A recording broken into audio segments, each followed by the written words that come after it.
ഇനി നമുക്ക് റവ വെച്ചിട്ട് വളരെ പെട്ടെന്ന് ഉണ്ടാക്കാൻ പറ്റുന്ന ഒരു ബ്രേക്ക്ഫാസ്റ്റ് റെസിപ്പി തയ്യാറാക്കാം. മാക്സിമം ഒരു 15 മിനിറ്റ് മതി നമുക്ക് ഈ ഒരു ബ്രേക്ക്ഫാസ്റ്റ് ഉണ്ടാക്കിയെടുക്കാനായിട്ട്. അപ്പോൾ റവ വെച്ചിട്ടുള്ള ഒരു പൂരിയാണ് നമ്മൾ തയ്യാറാക്കുന്നത്. അതിന് കൂടെ ഒരു കറിയും കൂടി തയ്യാറാക്കുന്നുണ്ട്. അപ്പോൾ ആദ്യം നമുക്ക് പൂരി തയ്യാറാക്കിയെടുക്കാം. അതിന് വേണ്ടിയിട്ട് 1 കപ്പ് റവയാണ് എടുത്തിരിക്കുന്നത്. വറുത്ത റവയോ വറുക്കാത്ത റവയോ ഏതായാലും കുഴപ്പമില്ല. ഇനി നമ്മളൊരു മിക്സിയുടെ ജാറിലേക്ക് മാറ്റി നന്നായിട്ടൊന്ന് പൊടിച്ചെടുക്കാം. അപ്പോൾ പറ്റാവുന്നത്രയും പൊടിച്ചെടുക്കാം. പിന്നെ റവ ആയതുകൊണ്ട് തന്നെ ഒരുപാട് അങ്ങ് പൊടിക്കാൻ പറ്റില്ല, കുറച്ചൊരു തരി കാണും, അത് കുഴപ്പമൊന്നുമില്ല. അപ്പോൾ ഇതുപോലെ പൊടിച്ചെടുത്തിട്ടുണ്ട്. ഇതൊരു ബൗളിലേക്ക് മാറ്റാം. ഇനി ഇതിലേക്ക് ആവശ്യത്തിനുള്ള ഉപ്പ് ചേർക്കാം. ഇതിൻ്റെ കൂടെ തന്നെ 1 ടീസ്പൂൺ ഓയിലും കൂടി ചേർക്കാം. ആദ്യം ഇതെല്ലാം കൂടി ഒന്ന് മിക്സ് ചെയ്തെടുക്കുക. അതിനുശേഷം ഇതിലേക്ക് കുറച്ച് വെള്ളം ഒഴിച്ച് നമുക്ക് കുഴച്ചെടുക്കണം. ഇത് കുഴച്ചെടുക്കുമ്പോൾ കുറച്ച് ലൂസായിട്ട് തന്നെ വേണം കുഴച്ചെടുക്കാനായിട്ട്, ഒരുപാട് ടൈറ്റ് ആക്കണ്ട. കാരണം ഇത് ഇരിക്കുന്നോറും കട്ടിയായിക്കൊണ്ടിരിക്കും. അതുകൊണ്ട് നമ്മൾ കുഴയ്ക്കുന്ന സമയത്ത് കുറച്ച് വെള്ളം പോലെ കുഴച്ചാലും കുഴപ്പമൊന്നുമില്ല. പിന്നെ അത് പെട്ടെന്ന് തന്നെ നമുക്ക് കുഴച്ചെടുക്കാൻ പറ്റും, ഒരുപാട് സമയമൊന്നും എടുക്കില്ല, പെട്ടെന്ന് തന്നെ കുഴച്ചെടുക്കാം. എല്ലാം കൂടി ഇതുപോലെ കുഴച്ചെടുക്കുക. അപ്പോൾ കുറച്ച് ലൂസായിട്ട് തന്നെ കുഴച്ചെടുക്കുക. അപ്പോൾ നിങ്ങൾക്ക് കണ്ടാൽ മനസ്സിലാവും. അപ്പോൾ നല്ല സോഫ്റ്റ് ആയിട്ട് തന്നെയാണ് കുഴച്ചിരിക്കുന്നത്. ഇതിനി നമുക്ക് മാറ്റി വയ്ക്കാം. ഇതിന് വേണ്ടി ഒരു കറി തയ്യാറാക്കണം. അപ്പോൾ അതിന് വേണ്ടിയിട്ട് ഒരു പാനിലേക്ക് 1 ടേബിൾ സ്പൂൺ ഓയിൽ ഒഴിച്ചിട്ടുണ്ട്. നമ്മൾ തയ്യാറാക്കുന്നത് ഉരുളക്കിഴങ്ങ് കറിയാണ്. വളരെ പെട്ടെന്ന് ഉണ്ടാക്കാൻ പറ്റുന്ന ഒരു കറിയാണ്. ഇതിലേക്ക് നമ്മൾ സവാളയൊന്നും ചേർക്കാതെയാണ് ഈ ഒരു കറി തയ്യാറാക്കുന്നത്. എണ്ണ ചൂടായതിന് ശേഷം ഇതിലേക്ക് ആവശ്യത്തിന് കടുക് ചേർക്കാം. കടുക് പൊട്ടിയതിന് ശേഷം തീ നന്നായിട്ട് കുറച്ച് വയ്ക്കുക. അതിന് ശേഷം ബാക്കിയുള്ള ചേരുവകൾ ചേർത്താൽ മതി. ഇനി ഇതിലേക്ക് 1/2 ടീസ്പൂൺ ചെറിയ ജീരകം ചേർക്കാം. ഇതിൻ്റെ കൂടെ തന്നെ 2 വറ്റൽമുളക് ചേർക്കാം. അതേപോലെ 2 പച്ചമുളകും കുറച്ച് കറിവേപ്പിലയും കൂടി ചേർക്കാം. ഇനി 1/4 ടീസ്പൂൺ മഞ്ഞൾപ്പൊടി ചേർക്കാം. 1/2 ടീസ്പൂൺ മുളക് പൊടി ചേർക്കാം. ഇത് കാശ്മീരി മുളക് പൊടിയാണ്. സാധാരണ മുളക് പൊടിയാണ് എടുക്കുന്നതെങ്കിൽ ഒരു 1/4 ടീസ്പൂൺ ചേർത്താൽ മതിയാവും. അല്ലെങ്കിൽ നിങ്ങളുടെ എരിവിനനുസരിച്ച് നോക്കി ചേർക്കാം. പിന്നെ 1/4 ടീസ്പൂൺ പെരുങ്കായപ്പൊടിയും കൂടി ചേർക്കാം. അതായത് നമ്മൾ സാമ്പാറിലൊക്കെ ചേർക്കുന്ന കായപ്പൊടി. കായപ്പൊടി മസ്റ്റായിട്ട് ചേർക്കണം, നല്ലൊരു ഫ്ലേവറാണ്. ഇനി ഇതെല്ലാം കൂടി നന്നായിട്ടൊന്ന് വഴറ്റിയെടുക്കാം. അപ്പോൾ കടുക് പൊട്ടിയ ഉടനെ തന്നെ തീ നന്നായിട്ട് കുറച്ച് വെക്കണം, അല്ലെങ്കിൽ ഈ പൊടികളൊക്കെ കരിഞ്ഞു പോകും. അപ്പോൾ അത് പ്രത്യേകം ശ്രദ്ധിക്കണം. അപ്പോൾ പൊടികളൊക്കെ നന്നായിട്ട് മൂത്തതിന് ശേഷം ഇതിലേക്ക് 2 ഉരുളക്കിഴങ്ങ് പുഴുങ്ങി ഉടച്ചെടുത്തതാണ്, അതും കൂടി നമുക്ക് ചേർക്കാം. 2 വലിയ ഉരുളക്കിഴങ്ങാണ്. ഉരുളക്കിഴങ്ങ് ചേർത്ത് നന്നായിട്ടൊന്ന് മിക്സ് ചെയ്തെടുക്കാം. ഈ കറിയിലേക്ക് നമ്മൾ സവാളയും തക്കാളിയും ഒന്നും ചേർക്കേണ്ട ആവശ്യമില്ല, അല്ലാതെ തന്നെ നല്ല ടേസ്റ്റിയാണ്. സിമ്പിളായിട്ടുള്ള ഒരു കറിയാണ്. വേവിച്ച ഉരുളക്കിഴങ്ങ് ഉണ്ടെങ്കിൽ നമുക്ക് ഒരു 5 മിനിറ്റ് തന്നെ മതി ഈ ഒരു കറി ഉണ്ടാക്കിയെടുക്കാനായിട്ട്. അപ്പോൾ ഈ മസാലയിൽ നന്നായിട്ട് മിക്സ് ആക്കിയതിന് ശേഷം ഇതിലേക്ക് ഒരല്പം വെള്ളം ചേർക്കാം. ഏകദേശം ഒരു 1/2 ഗ്ലാസ് വെള്ളം ചേർക്കാം. എല്ലാം കൂടി ഒന്ന് മിക്സ് ചെയ്തെടുക്കാം.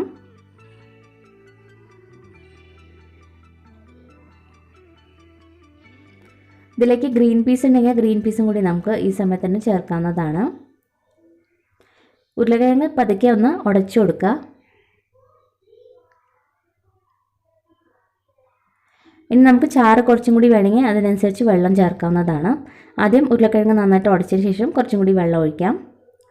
കറിക്ക് ആവശ്യത്തിനുള്ള ഉപ്പും കൂടി ചേർക്കാം.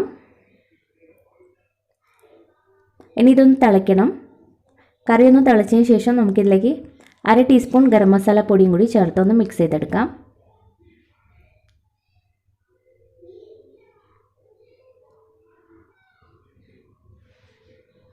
ഇനി ഇതൊന്ന് തിളച്ചാൽ നമ്മുടെ കറി റെഡിയാണ്.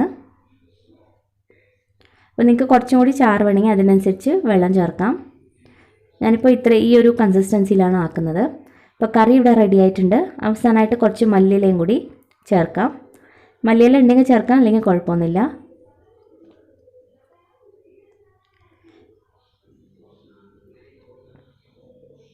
ഇത് നന്നായിട്ടൊന്ന് മിക്സ് ചെയ്തെടുക്കാം. അപ്പോൾ നമ്മുടെ ഉരുളക്കിഴങ്ങ് കറി ഇവിടെ റെഡി ആയിട്ടുണ്ട്.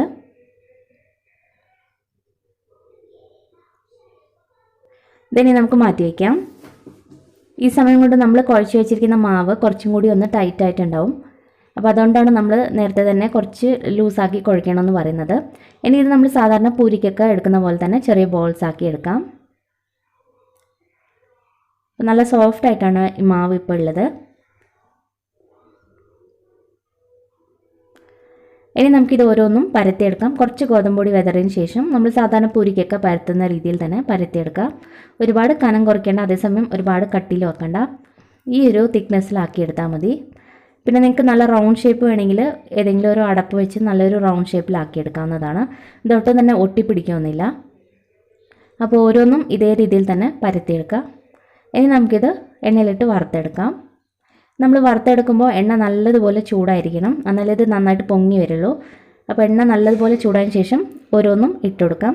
നമ്മൾ ഇട്ട പാടെ തന്നെ നന്നായിട്ട് ഇത് പൊന്തി വരും, തനിയെ തന്നെ പൊന്തി വന്നോളും. അപ്പോൾ ഒരു സൈഡ് ആയതിനു ശേഷം നമുക്ക് മറിച്ചിട്ട് കൊടുക്കാം.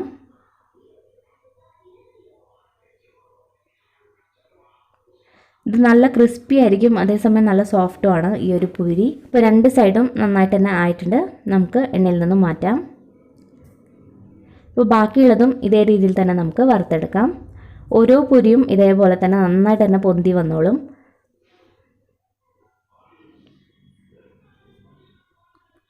പിന്നെ എന്താണെന്ന് വെച്ചാൽ ഇതിൽ ഒട്ടും തന്നെ എണ്ണ കുടിക്കില്ല.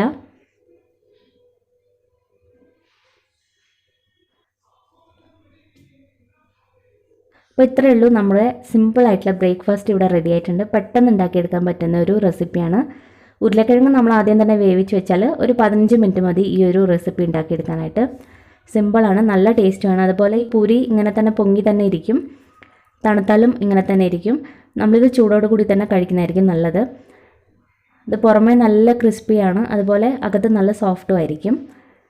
നല്ലൊരു ടേസ്റ്റുമാണ് റവ കൊണ്ട് ഉണ്ടാക്കുന്ന പൂരിക്ക്. നിങ്ങളെന്തായാലും ഈ ഒരു റെസിപ്പി ഒന്ന് ട്രൈ ചെയ്ത് നോക്കണം.